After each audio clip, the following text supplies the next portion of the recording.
ছোট্ট বন্ধুরা, বানাচ্ছি চিকেন বিরিয়ানি। হলুদ ছাড়া সমস্ত ময় মশলাগুলো দিয়ে মাংস ম্যারিনেশন করে নিবা। ঠিক আছে, বাসায় বিরিয়ানি থাকলে, বিরিয়ানির মশলা থাকলে সেটাও দিয়ে নিবা।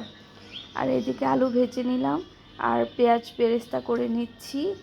আর সুন্দর করে আলু ভেজে তুলে নিয়েছি, দেখতে পাচ্ছ পেঁয়াজগুলোকে তুলে নিয়েছি ভেজে।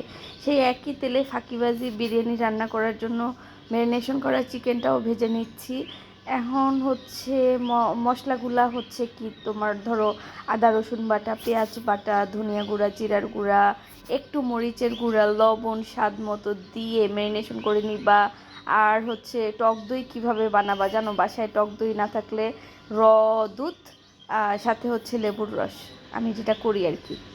সো এইভাবে করে সুন্দর করে চিকেনগুলোকে ভেজে নিলাম, সাথে আবার আলুগুলোকে একটু দিলাম, কারণ আলু যেহেতু আমি আগে থেকে সেদ্ধ করে নাই, আমি সচরাচর আলু সেদ্ধ করে নেই, কিন্তু ওই যে বললাম ফাঁকিবাজি বিরিয়ানি। তো যাই হোক, সবগুলোকে তুলে নিয়ে সেই সেম তেলের মধ্যে আমি পোলাওয়ের চাল দিয়ে দিলাম, লবণ দিয়ে দিলাম, আর একটা বড় এলাচ, যেটাকে শাহি এলাচ বলে, সেটা দিয়ে দিলাম, আর একটু করে শাহি জিরাও দিয়ে দিলাম। হ্যাঁ, এখন সুন্দর করে নেড়ে মিশিয়ে নিচ্ছি। আর ওই যে ম্যারিনেশন করা মশলাটা, সেই মশলাটাও এর মধ্যে দিয়ে দিলাম।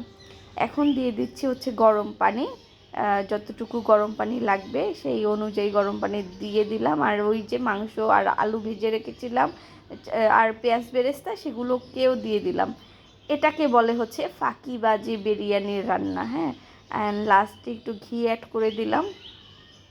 দেখতে পাচ্ছেন কি সুন্দর লাগছে দেখতে, সুঘ্রাণও বের হয়েছিল। আর বাকি হাফ পেঁয়াজ বেরেস্তা উপর থেকে ছড়িয়ে দিয়ে ঢাকনা দিয়ে ঢেকে নিলাম।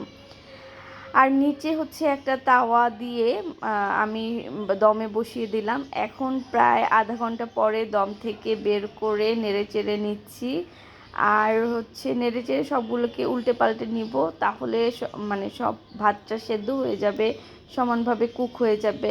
অ্যান্ড খুব ঝরঝরা হয়েছিল খেতে, মাশাল্লাহ। সার্ভ করে দেখিয়ে দিচ্ছি আমি, এই যে আচারের সাথে, একটু টমেটোর সাথে সার্ভ করে আপনারা খেয়ে